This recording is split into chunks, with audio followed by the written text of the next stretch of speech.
Bismillahirrahmanirrahim. Our next topic is theorem. The limit of a sequence if exists is unique.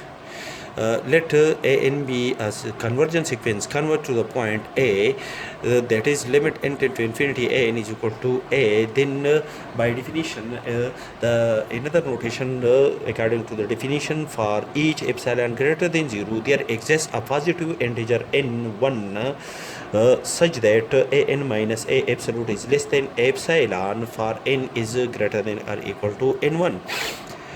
Suppose that the sequence a n convert to another point b, so to prove that the point a is equal to the point b. By definition of the convergence of the sequence, the sequence a n convert to the point b, by definition there exists for each epsilon greater than 0 there exists a positive integer n2 such that a n minus b absolute is less than epsilon for n is greater than or equal to n2. Epsilon is an arbitrary number, so we choose epsilon is equal to 1/3 a minus b absolute, that is the point a and the absolute of the point a and the point b multiplied by 1/3. Let n be the maximum of n1 and n2, then equation number first and equation number 2 becomes a n minus a absolute is less than epsilon for n is greater than or equal to n, and a n minus b absolute is less than epsilon for n is greater than or equal to n.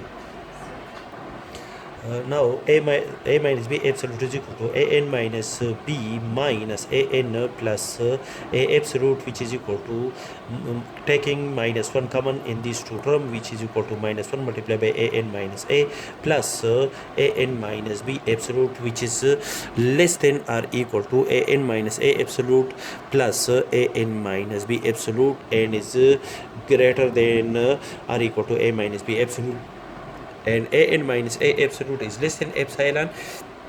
Similarly, a n minus b absolute is also less than epsilon for n is greater than or equal to n, by from equation number 3 and equation number 4.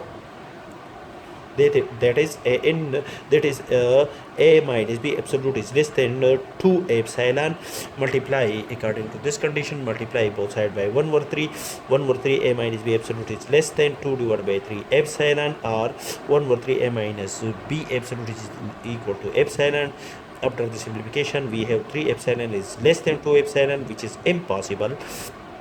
Thus, the limit of the sequence f exists is unique, because this impossible result is due to our supposition that the sequence a n converges to the point a.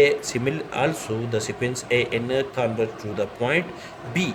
Therefore, this impossible result is due to our supposition that in this case we can decide that the point a is equal to the point b.